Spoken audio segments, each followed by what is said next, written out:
Today, we return to Falling Over Sideways by Jordan Sonnenblick. We're going to read chapter 10. Up until this point, Claire has been kind of the victim of being picked on by her classmates, Regina and Ryder. And in the last chapter, she finally spoke up for herself and told Ryder to, you know what? I'd rather you just go on being mean. And finally stood up for herself. So, chapter 10, Blowing It. That week may have been the longest of my life. Dad gradually became more alert and started sitting up in bed on Tuesday.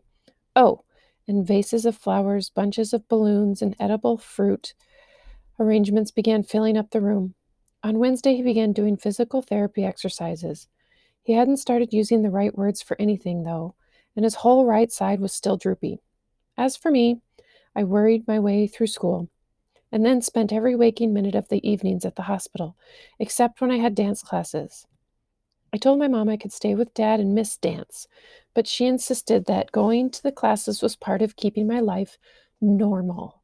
You know, because all the girls my age were commuting from the intensive care unit to fifth grade ballet lessons. Looking back, I have to say that my grandparents were amazing because they were the taxi service, the food service, and basically the life support system for Matthew and me the whole time Dad was in the hospital for that first stretch. As it was happening, though, I wasn't grateful. I missed having my father in the driver's seat, cranking out Beatles songs on the stereo, singing outrageously loud harmonies and making faces at the other drivers. Grandma hates the Beatles. And Mom was sleeping at the hospital, which meant we were sleeping at our grandparents' house, which was about a mile from ours. Every night when we got there after dance and I took my shower, I felt totally lonely because Mom had always brushed out my hair before bed. I wished she could be home with me instead of in a chair next to Dad. I even thought she might as well be with me. What's the difference? It's not like he can really talk to her. And then I thought, I'm the worst person in the world. On Thursday morning, I woke up with a feeling of total doom in my stomach. I hadn't practiced for my chair audition at all. Ryder hadn't talked to me or even looked at me all week. He and Regina had stayed at the far end of the table at lunch every day. On the one hand, I was like, hey, Skittles! But on the other hand, I was like, what's his evil plan? I was kind of hoping that wiping me out at auditions and then watching me sink from second chair all the way down into the second or third row somewhere might be enough to make him feel he had gotten his revenge for the way I'd yelled at him on Monday. Even as I walked down the band hallway to play for Mrs. Jones, I kept waiting for him to pop out from behind a door to scare me or something.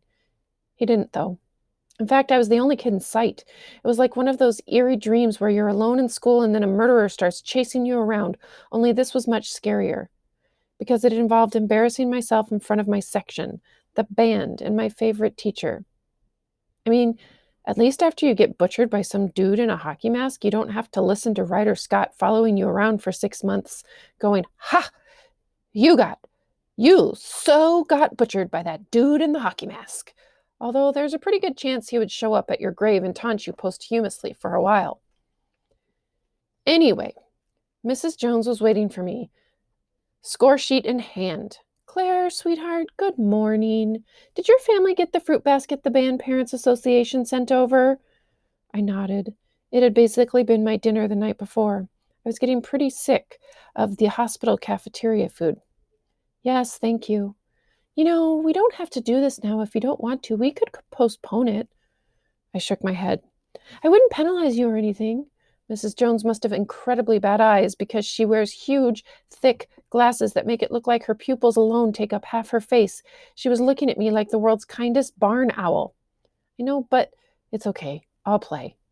She patted me on the shoulder. I took my saxophone out of its case, placed the audition music on the stand in front of me, tuned up quickly, and then froze completely. My legs were shaking. My heart was pounding so hard I could feel my pulse in my neck. I tried to calm down. I swear. I inhaled and exhaled 3 times to settle my nerves. But then I just sat there, like a moron. I couldn't do this. Whenever you're ready, Claire. I still sat. If I kept this up much longer, she was going to kick me out of the band, put a bucket of sand in the second chair, and just stick in alto socks and just stick an alto sax in that. Do you need me to count you in? Nothing. Silence. Crickets. Claire, honey, are you sure you don't want to reschedule this? I turned to her and felt like my face was going to melt. It's not about my dad, Mrs. Jones. I mean, it is. I didn't practice at all this week. I haven't been in the same house with my horn, but I don't know. I just can't.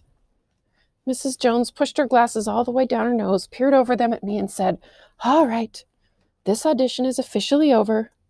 I can't hear you at your best when your life is at its worst." I sighed, and my pulse slowed. I felt like an invisible giant had just lifted his foot off the center of my chest. "But you know, we have a few moments now before the school day begins. Would you like to run through the piece for me a couple of times?" I played, and the first run through was kind of choppy. The second one, though, was pretty good. I hit one fairly major wrong note near the end, but slurred up a half step into the correct note really fast, so the mistake wasn't so glaringly obvious. As soon as I finished with that, Mrs. Jones whipped the sheet music away and said, "Now, how about some scales, just for practice?" I ran through the mandatory scales, plus a bunch of optional ones, and everything went smoothly. Somehow playing music felt good. It was a lot like dancing. It's really hard to play and worry at the same time. When I was done running the last scale, Mrs. Jones said, "You know, if that had been your real audition, you would have made fifth chair. I know that's a slight drop down, but it's not terrible considering what's been going on in your life lately. I'd say if you can find the time to do some woodshedding this weekend, you can—" "I'll take it," I said. "What?" she asked. "If you'd be willing to count this as my real audition, I would take fifth chair. I mean, I appreciate your extension offer and everything, but it really wouldn't be fair to everyone else. And this way, I can just concentrate on being with my dad." Mrs. Jones thought for a moment and then smiled at me. "Oh, brave girl," she exclaimed.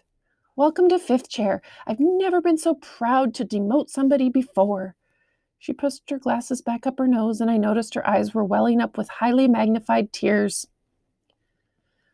I was sure I was going to get absolutely sandblasted by Ryder about this, but hey, at least I had been called brave twice in a week. That was a personal record.